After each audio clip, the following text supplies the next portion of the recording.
The plane ticket arrived on a Tuesday night. No warning. No explanation. Just an email notification with my mom's name on it. For a long second, I stared at my phone like it might disappear. Because my mom and we didn't talk much anymore. Not after I moved out. Not after I built a life that didn't include cleaning up everyone else's mess. So when I saw her name, my chest tightened. The subject line said, "Holiday flight home." I actually smiled. A real one. The kind I hadn't felt in years. I told myself maybe this was it. Maybe this was her way of saying I miss you. Maybe she finally saw me not as the backup plan, not as the helper, not as the extra pair of hands, but as her daughter. She texted right after. "Surprise. I got you a ticket.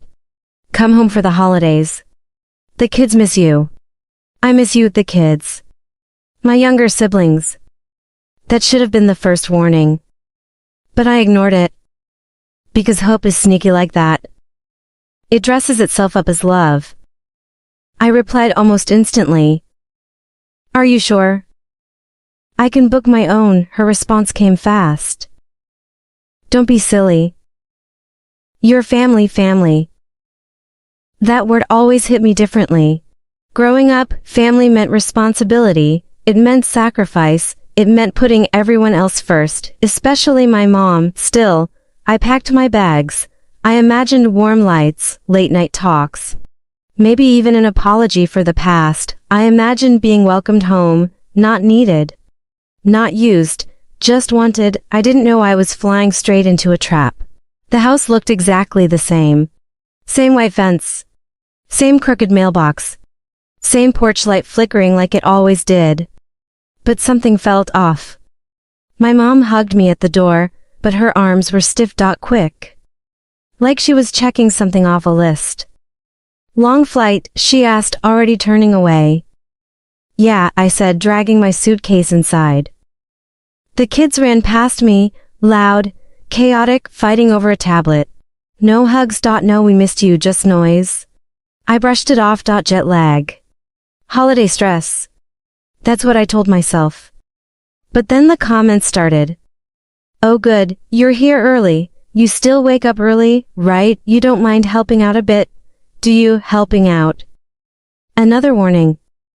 By the second day, my suitcase was still unpacked because I was already too busy. Making breakfast. Packing lunches. Walking kids to school. My mom slept in. By day 3, I realized something painful. She wasn't hosting me. She had scheduled me. Every morning, she'd hand me a list like it was normal. "Can you watch them while I run errands? Can you cook tonight? I just need a break." I swallowed my frustration. Because that's what I always did. But then came the moment that changed everything. It happened late one night, when I wasn't supposed to hear anything. I was walking past the hallway when I heard her laughing on the phone. Not tired. Not stressed. Relaxed. Happy. "Yeah, she's here now," my mom said softly. "No, she doesn't mind." "She never does." I stopped walking. My heart started pounding. "Honestly, it's perfect," she continued. "Free babysitting. I finally get my time back, free babysitting." I stood there in the dark, my hands shaking. She kept talking. "I booked the flight on purpose. Holidays are exhausting otherwise." I felt something break inside me, not loudly. Quietly, like glass cracking under pressure. She didn't invite me home. She summoned me. That night, I didn't sleep. Because once you realize you're being used, you start seeing everything differently. And what I discovered next made me stop being the helpful daughter forever. The next morning, I woke up before my alarm. Not because I was rested. Because my chest felt heavy, like something was sitting on it. I lay there staring at the ceiling, listening. Footsteps. Cartoon noises from the TV. A cabinet slamming. No one checked on me. No one asked if I was awake. Eventually, my mom's voice floated down the hallway. "Can you come help for a minute?" Not "good morning." Not "did you sleep okay?" Just another request. I dragged myself out of bed and walked into the kitchen. The kids were already fighting. One was crying. One was screaming. One had cereal spilled all over the floor. My mom stood there calmly, sipping coffee. "I need to step out," she said. "You've got this, right?" I looked at the clock. It was barely 7 a.m. "How long will you be gone?" I asked. She paused, just for half a second. Not long, that was her favorite lie. She grabbed her bag and walked out before I could say anything else. The door closed. Silence, then chaos. As I wiped the floor and tried to calm the kids, something ugly crept into my thoughts. This feels familiar. Growing up, I was the backup parent. The fixer. The helper. The one who filled the gaps when my mom was overwhelmed. I missed sleepovers. I missed trips. I missed being a kid. Because family came first. I thought that chapter of my life was over. I was wrong. By noon, my phone buzzed. A text from my mom, running late. "Thanks for holding down the fort, running late." I stared at the message. No apology. No question. Just assumption. That afternoon turned into evening. By the time she came back, it was dark outside. She looked relaxed, happy. "Wow," she said, stepping over toys. "They were good today." I didn't answer. She didn't notice. She never did. That night I finally spoke up. We were alone in the kitchen. The kids were asleep. The house was quiet. I didn't realize I'd be watching them all day, I said carefully. She sighed, the dramatic kind. "I thought you'd enjoy spending time with them." "That's not what this is," I replied. She looked at me then. Really looked.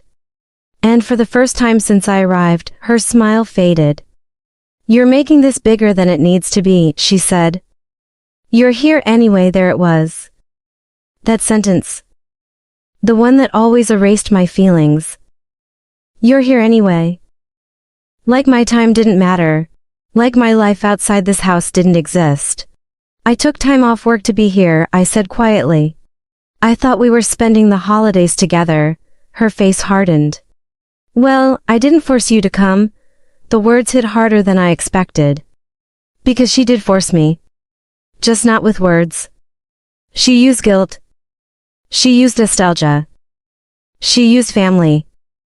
And now she was pretending it was my choice. I went to bed angry. But anger wasn't the worst part. The worst part was realizing she felt entitled to me. The real betrayal happened 2 days later. I wasn't supposed to hear it, again. But the house had thin walls, and truth has a way of leaking out. I was folding laundry in the hallway when my mom started talking on speakerphone in her room. I froze because I recognized the voice on the other end, my aunt, her sister. The two of them always spoke honestly with each other, especially when they thought I wasn't listening. "So how long is she staying?" my aunt asked. My mom laughed. That same soft, amused laugh. "As long as I need her." I felt my stomach drop. "I mean," my mom continued, "it's such a relief. I finally feel free again, free." "I didn't realize how burned out I was until she came," she said. "Now I can breathe." My hands clenched the shirt I was holding. My aunt chuckled. "Smart of you to fly her in," she said.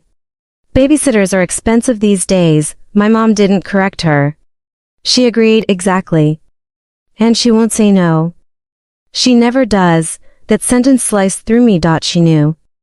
She counted on it. "Honestly," my mom added, "she owes me anyway." Owes. Me. I stepped back, my heart racing. "After everything I did for her growing up," my mom continued, "this is the least she can do." I couldn't breathe. Every sacrifice I made. Every moment I gave up. Every time I chose family over myself. She didn't see it as love. She saw it as debt. My aunt asked, "What if she gets upset?" My mom scoffed. "She'll get over it. She always does."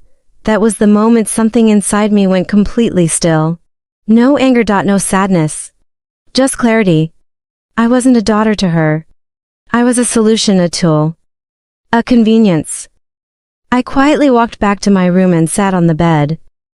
My hands were shaking, but my mind was sharp. Because once you see the truth, you can't unsee it. And that night I made a decision. I wouldn't confront her. Not yet. I wouldn't cry. I wouldn't beg. I would finish the holidays. I would play my role. And then I would take my power back. She thought I didn't mind. She thought I didn't notice.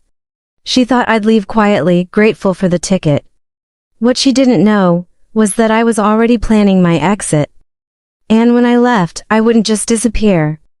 I would change the rules forever. The morning after that phone call, I woke up calm. Not the peaceful kind of calm. The dangerous kind. The kind you feel when something inside you finally shuts off. I got out of bed without rushing. No guilt. No urgency. For the first time since I arrived, I didn't jump when I heard my mom's voice. She called from the kitchen. Are you awake? Yes, I answered. That was it. No I'm coming, no apology for sleeping in. No explanation. Just a single word. I could feel it already, the shift. Breakfast was late. The kids started asking questions. Why isn't breakfast ready? Where's my uniform? Why is she still sitting? My mom watched me from across the room. I met her eyes calmly. I'm getting ready, I said. I have plans today, she blinked. Plans, she repeated. Yes, she laughed softly, like I'd told a joke. With who? With myself. That wiped the smile off her face. You can't just leave, she said. I have things to do, so do I replied. There was no anger in my voice. No edge. Just fact. And that seemed to bother her more than yelling ever could. She stared at me like she was trying to remember when I learned to say no. I grabbed my coat. Be back later, I said. For the first time, she had to figure it out without me. Outside, the air felt different, cold, sharp, real. I walked without a destination, letting my thoughts line up. I wasn't going to explode. I wasn't going to confess what I heard. Because confrontation would give her control. She'd cry, she'd guilt trip, she'd twist the story. I knew her patterns, so instead, I planned something quieter, something cleaner, something permanent. I would take away what she took for granted, my availability, my obedience, my silence, and I would do it slowly. So slowly she wouldn't notice until it was too late. The change didn't happen all at once. It never does. It happened in small moments. Moments she thought didn't matter. The first was dinner. That night I didn't cook. I sat at the table, scrolling my phone. The kids waited. My mom waited. Finally, she asked, "What are you making?" "Nothing," I said. She frowned. "So what are we eating?" "I don't know," I replied. I already ate. The room went quiet. That silence stretched. Uncomfortable. Heavy. You could have told me, she snapped. You didn't ask, I said. Her jaw tightened. She ordered food that night. She didn't look at me when it arrived. The second change came the next morning. She slept in again. The kids woke up early. They knocked on my door. Can you help us? I sat up slowly. I'm busy, I said. They looked confused. But you always, not today. I closed the door gently. Not slammed. Gently. I heard them walk away. Then I heard my mom's door open. Then her footsteps. Fast. She knocked harder. What's going on? She demanded. I'm not the babysitter, I said through the door. There was a pause. Are you serious right now? Yes. She walked away without another word. The house felt tense after that. Like something unsaid was hanging in the air. She started watching me more closely. Studying my movements. Waiting for me to crack. I didn't. The third shift came when her plans fell apart. She had tickets to a holiday event. She'd been talking about it for weeks.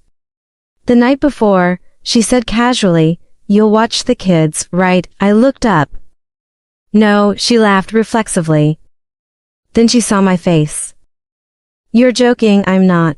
She stared at me like she didn't recognize me, but I already told people I was going. That's unfortunate, I said. Her voice rose. You're being selfish. I nodded, maybe. She stormed out of the room that night. She stayed home. She didn't speak to me, but something else changed. She stopped assuming, she started asking, and every question sounded like disbelief. A few days later, she tried a different approach, kindness. She made my favorite breakfast. She asked about my job. She laughed at my jokes. It felt fake careful. Like she was trying to reset the board. You know, she said sweetly, we don't get much time together anymore. I looked at her.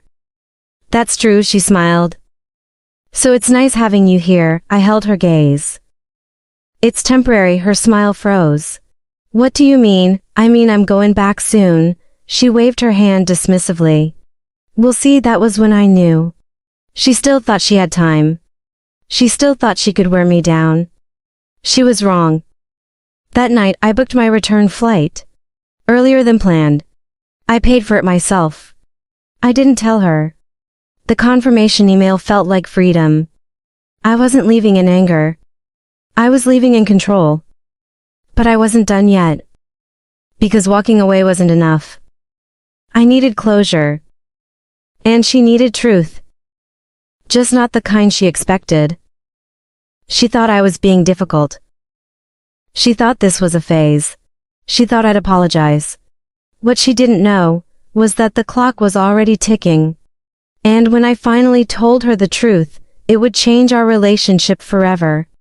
The confrontation didn't happen the way I imagined. There was no screaming match. No dramatic explosion. No doors slammed in anger. It happened quietly. On the last night before my flight. The house was unusually calm. The kids were asleep earlier than usual. The TV was off. The kitchen lights were dim. I was sitting at the table, sipping tea, when my mom walked in. She stopped when she saw my suitcase by the door. Pack. Neat. Final. She stared at it for a long moment. You're leaving already? She asked. Her voice wasn't angry. It was confused. Yes, I said. Tomorrow morning. She pulled out a chair and sat across from me. You didn't say anything. I didn't think I needed permission. That landed harder than I expected. Her shoulders stiffened. Did I do something wrong? She asked. That question, simple, almost innocent, made my chest ache. Because part of me wanted to say no. Part of me wanted to make it easier. But I was done protecting her from the truth. Yes, I said softly. You did. Her eyes widened slightly. I don't understand, she said. I took a slow breath. I heard you, I said. She blinked. Heard me when? The phone call, I continued. With Aunt Linda, her face drained of color. I didn't raise my voice. I didn't accuse. I just spoke. You said flying me here was perfect, I said. You said I was free babysitting. You said I owed you. Silence filled the room, thick. She opened her mouth, then closed it again.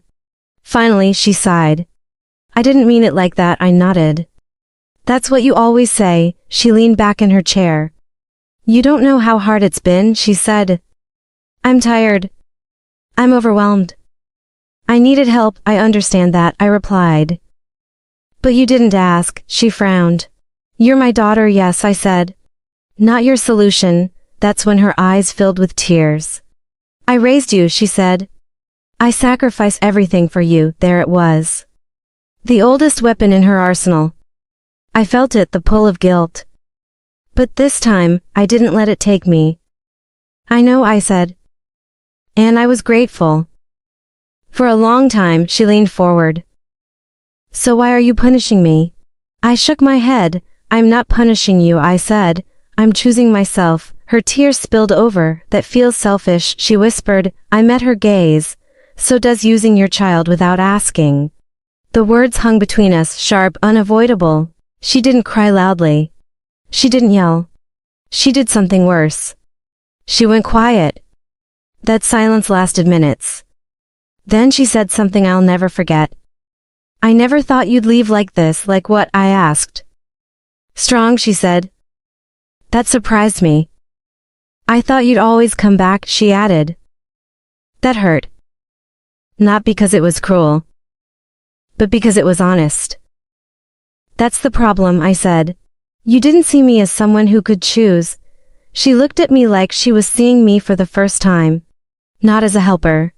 Not as a safety net. But as a person with limits. I didn't realize, she said quietly. I believed her. That didn't change anything. I love you, I said. But love without respect isn't love, she nodded slowly. What happens now, she asked. I leave, I said. And when we talk again, it'll be different. How, she asked. No expectations, I replied. No guilt, no assuming I'll fix things, she swallowed. And if I can't do that, then we won't be close, I said gently. But we'll be honest, that scared her. I could see it. Because honesty meant she couldn't control the story anymore. That night I didn't sleep much. But I didn't feel anxious either. I felt clean. Like I'd finally said something that had been waiting years to come out. In the morning, she hugged me at the door. Longer than before, tighter. I'm proud of you, she said quietly. I didn't respond. Because pride wasn't what I needed. Respect was. At the airport, as the plane lifted off, I looked down at the city shrinking beneath me. And for the first time, I didn't feel guilty for leaving. I felt free, but freedom always comes with a question, what happens after the truth? Because walking away is one thing, living differently is another. Life didn't magically become perfect after I left. There was no background music, no sudden happiness, no dramatic new me moment. What I felt instead was quiet. The kind of quiet that feels strange when you've lived your whole life surrounded by noise. Expectations, needs, demands, the first week back home. I kept checking my phone out of habit, waiting for messages, requests. Guilt dressed up as concern. They didn't come. At first that hurt. Because even unhealthy attention can feel like love when it's all you've known. I realized something uncomfortable then. I didn't just need distance from my mom. I needed distance from the version of myself that believed love had to be earned.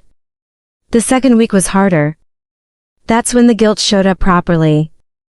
It came late at night. In quiet moments. Did I overreact? Was I ungrateful? Should I have stayed longer? I almost texted her. More than once. I typed apologies I didn't owe. Then deleted them. Because every time I almost gave in, I remembered her voice on that phone call. She never says no, that sentence became my anchor. A reminder of why I had to change. Work felt different too. Not because anything changed there, but because I stopped volunteering for everything, stopped fixing problems that weren't mine, stopped apologizing for having limits. People noticed. Some respected it, some didn't like it. That was new and freeing. I realized something powerful. When you stop overgiving, people who benefit from your exhaustion will be the first to complain. About a month after I returned, my mom finally called. I stared at the screen for a long time before answering. Hi, I said. Her voice sounded careful. How are you? She asked. I'm okay, I replied. How are the kids? They're fine, she said. There was a pause. Then she added, it's been hard. I waited. I didn't realize how much you were doing, she admitted. I thought I did. But I didn't. I didn't respond right away. Because this wasn't the apology I dreamed of. It was better. It was awareness. I'm not calling to ask for anything, she said quickly. I just wanted you to know, I'm trying. Not promising. Not dramatic. Just trying.